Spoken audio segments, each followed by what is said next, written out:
Hello, I'm APX Toycat, and this has been a huge week for Minecraft news. We had the announcement of Minecraft Live, we had the first ever Minecraft Gathering, even if it was kind of a test, and we also had the Vanilla Cape being added to the game. Lots of people have questions about all of those things, particularly the Vanilla Cape, which is of course being added as a reward for people who purchase both Java and Bedrock, and Doug Zorel asks, do you think the cape will be for Bedrock, Java, or both? Even though the Vanilla Cape is only found in Bedrock right now, it's just in the game files, you can't actually access it, regardless of what games you purchased.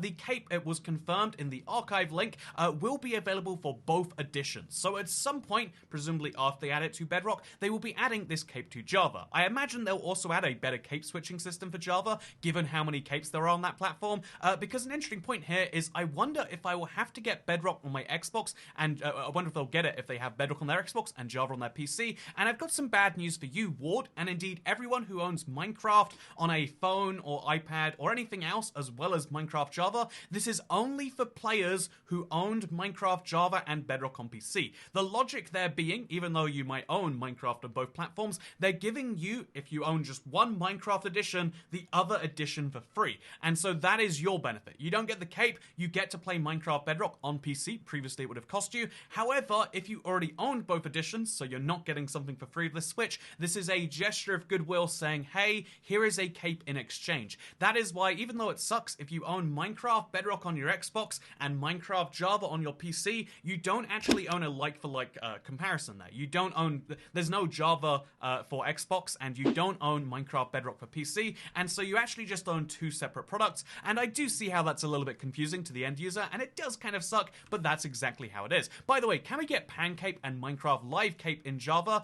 Here is a really fun one you might not know. Minecraft Java has a lot of capes. Minecraft Bedrock has 4. I actually, there's 2/3/4. There is the Minecon Live 2019 Founders Cape. You got this if you were playing Minecraft before Minecon Live of 2019. And then there is the Pan Cape, which is available to Bedrock players who have played the beta at some point. It is really, the exact requirements of it are very confusing. This cape was added by mistake, and they really couldn't remove it for a long time. Then when they finally could remove it, people want it to stay. So there is a cape which has a Pan Cape on it, and then there is a Mojang Studios cape. Those are the only free capes you can access at present, and the third one you can't access without going through the job application process at Mojang. So there's only 2 capes for Bedrock right now till the vanilla cape is accessible, and the number of capes for Java is just so silly when you look at the list right here, but that's how these things be. I do imagine as a result, you know, if you're curious about getting the Pancape on Java, probably not. I would like to have all of these capes on Bedrock, please. Thank you very much. But yeah, whether it can happen is going to come down to what happens at Minecraft Live. Speaking of which, isn't Minecraft Live on the 22nd this month?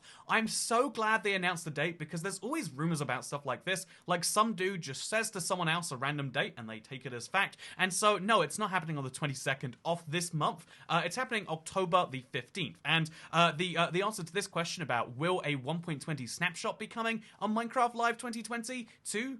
Man, 2022. There's lots of 2s in that number. The answer is I doubt they'll release it at the same time, but the effective first showing of the update is happening at that time. Or rather, they haven't confirmed it's 1.20. They're showing us something brand new, Minecraft related, and the features that they are showing us are going to be more, developed and more further in the release date for those particular reasons. And one of the reasons why is because of Martin Bennett Nagy's question, what about the bundle and archaeology? Even though it kind of got to a boiling point with the Birch Forest and the Firefly last year that just were, they were going to be in the update, then they removed them somewhere between the end. Honestly, Minecraft has this problem of they're showing us features that we love to see, and then people assume that they're coming, and they're not really. And so bundles and archaeologies were last year's version of those things. Neither of them are coming to the game right now.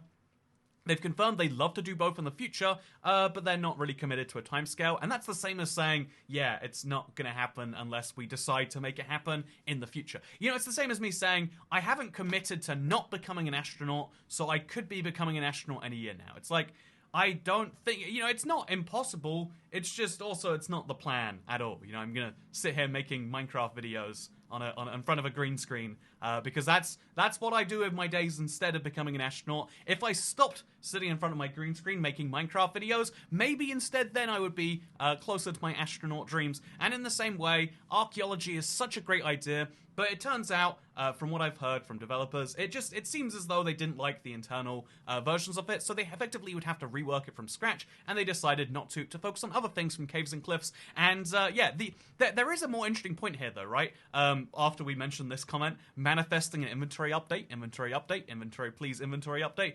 This is something I would really like. Minecraft needs to work on the fact that there are so many more items now. You know, when the inventory was 36 slots, there were barely more than 30 item types in Minecraft. Now there are hundreds.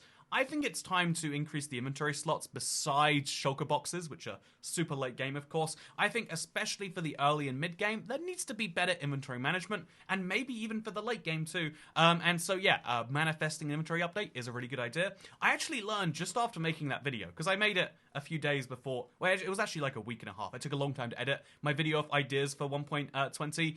It's interesting because it turns out a couple of other YouTubers have had the exact same idea, and so that kind of like, on the one hand, it sucks because I'm like, oh, it seems like we had the same idea. But on the other hand, I'm like, isn't that the craziest thing, that like independently, multiple separate people talking about what they want in 1.20 have said, yes, inventory management. I think it's kind of crazy. Anyway, so going back to the point about bundles and archaeology, I do think it's kind of cool that they've said they want to show features that are much more likely to make it into the final version, rather than showing just what they're working on. I also think it's a bit of a shame on the other end of like, I would like to see features that are early in development, that who knows where this could go, because some of those features you might say as a community, that sucks, please don't do it. Some of those features are like, okay, this is kind of promising, but not as great as the Warden or as whatever else. And yeah, I just think it's important to show things, but just make it clear this is not anywhere near finished. This is just what we're working on. I think getting a better balance on that might be the good dream. Speaking of the good dream, is there a confirmed date for the Minecraft Festival? So yeah, Minecraft Live is the live show. This used to be just a part of Minecon. Then they turned it into Minecon Live when for some reason we couldn't do conventions anymore. Was there a good reason why we didn't do conventions for the last couple of years? Probably not. Probably lazy. Anyway, so this year, the Minecraft... so then they announced they bring back the live event, separate it from their Minecraft Live yearly announcement of all the stuff. And then the interesting thing happened was, I don't know, a pandemic or something like that. And so Minecraft Festival 2020 had to be cancelled. Minecraft Festival 2021 was never announced. And Minecraft Festival 2022, it has been confirmed by Mojang and Ed that is not happening this year. There is no Minecraft Festival this year, although that was said January 3rd, 2022, and Mojang and Ed no longer works at Mojang, which is kind of unfortunate given their username. But yeah, long story short, Minecraft Festival is very unlikely to happen this year, especially because actually, do you want some regular news mixed in with your Minecraft news today? This is going to shock everyone. Every single year this shocks people, and like, you're just usually not paying attention. Respiratory diseases have a huge increase over the winter season. The exact reasons as to why, it's still never truly known, but every winter there's a huge increase in like flu cases, etc. And you'll notice how every time there's like a new spooky variant or there's something like that, it just coincides with the winter. Over the winter, there's going to be a big spike in COVID, and everyone's going to have these same conversations we've been having for the last 2-3 years of like, ooh, should people be going outside? Should people be wearing masks? Should we be, we're going to have all that fun stuff this winter. Just expect it right now. Get used to the idea. It's not going to be some big surprise event. We already know it's happening. Just like how you might have already known that I was releasing a video before I released the final version, because 3 times now, this is embarrassing, 3 times in the last month, I've uploaded a video, and then it's turned out it was like something wrong with the video, and I've had to re-upload it. And so why 2 uploads of the same video? It's because there's been some really big mistake. In the, I uploaded... It's funny, the most recent case was on Thursday. I accidentally uploaded a video where the background gameplay had my stream audio still attached. So it was me talking at the same time as me talking. Embarrassing. The time before that was the hardest seed challenge. I really liked that video. It's a shame people didn't. But it was the hardest seed challenge, and during that video, I showed the wrong seed, and also it's so dark a lot of people just couldn't see, and I was like, we need to go ahead and fix this. And then the third example, this is the funniest one, I was releasing my video for 1.19.20, but I accidentally released the video for 1.19.10. I just uploaded the wrong video. Like, seriously, that has happened. That's like quite an embarrassing one, but yeah, we all make mistakes, and just... if you're a guy who sits in front of a green screen, if you're an astronaut, your mistakes are like, peeing in the wrong bag and doing civilization or something, and if you're a guy in front of a green screen, you might upload the wrong YouTube video and look a bit like an idiot. Just like how you'd look like an idiot if you thought there was competition between Java and Bedrock rather than competition between runners. No, I'm kidding when I say that. But there is a really interesting point here. Now that Bedrock has beaten Java, in terms of both times used, is there going to be competition from Java runners to try and get that thrown back? There's 2 points about this. One is that mostly people are trying to do like-for-like comparisons. Like, people who play 1.19 aren't competing with people who play 1.9 because they're effectively different Minecrafts to run. That's why there's different categories, you'll notice. And so is there going to be competition between Java and Bedrock? Realistically, it's going to be a fun thing in the background. If a Java runner has a massive stroke of, like good runs in a row, they might beat Bedrock again, but they're probably... I think this is going to be one of those one-way relationships, because if you look at the number of speedrunners playing Java, it makes it even more impressive that Bedrock has managed to come up ahead. There's thousands of runs for the equivalent category on Bedrock, where there's, around 100 people doing the same. A lot more speedrunners play Java, because the demographic for speedrunning is, let's be honest, it's a very narrow group of people in, late teenage years to early 20 years. It's a very narrow group of people, and that narrow group of people happens to coincide a lot more with Java. I think that is a shame. I think if you want to get into speedrunning, give it a try on Bedrock. You don't have to play Java. But yeah, there is not really competition between versions, but if there was competition, you know who would win. It's the people with the big salmon. Okay, let's have a big salmon on my hands right now. Wow, look how big it is. Oh, and I'm playing Java right now. Look how tiny my salmon is. Okay, so you heard it here first. Java players have small salmon. Speaking of things Java players have, one interesting comment that I had this week was because I uploaded a story of me. I just was in a random parking lot way up north in the UK, and I saw a license plate that was from New South Wales, Australia, and I thought that was the coolest thing. And I got this comment which was like, one thing which really surprised me was seeing cars from Qatar enter the casinos in Monaco. How did they get to Monaco and why? So if you're American, I think it's like a thing everyone does. Like, you look at license plates and you can see the state that a car is from. Sometimes you'll see Canadian cars or Mexican cars, and that's kind of the range of cars you see. But here in Europe, the continent is a lot closer together, and so you'll see cars from all across Europe occasionally. Like, wow, there's a friend. There is a Ukrainian car sitting in my parking space right now. I don't know if that's a good thing or not, but there's a Ukrainian car outside my house right now. That's really strange, but it's actually not. They just drove here, I assume. It's quite likely that car got in front of my house by driving from Ukraine. Should we be concerned that it's like a nice car? It's like way nicer than any other car around here. Should we be concerned about that? Anyway, so there is a Ukrainian car here. I've seen, while looking around London, cars from Iraq or Kuwait.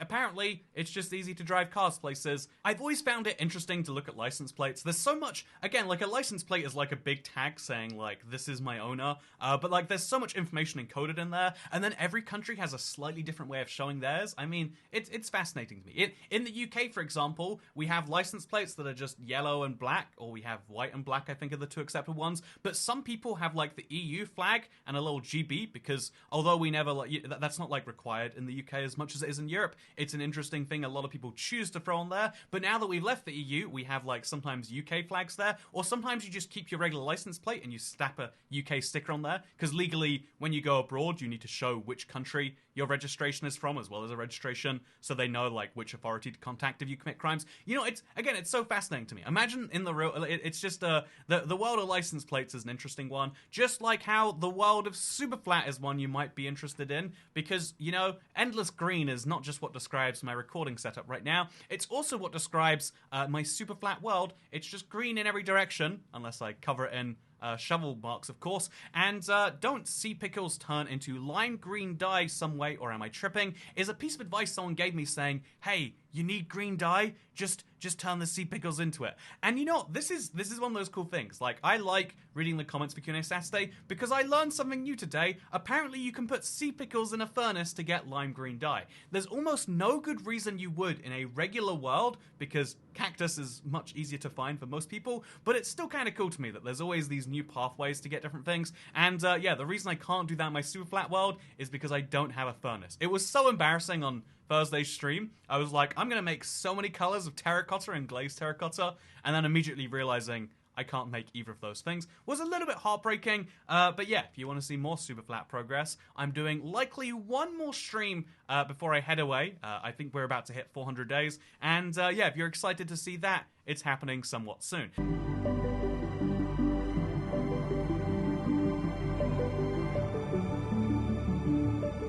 Speaking of somewhat soon, was anyone really disturbed how he casually said cactuses?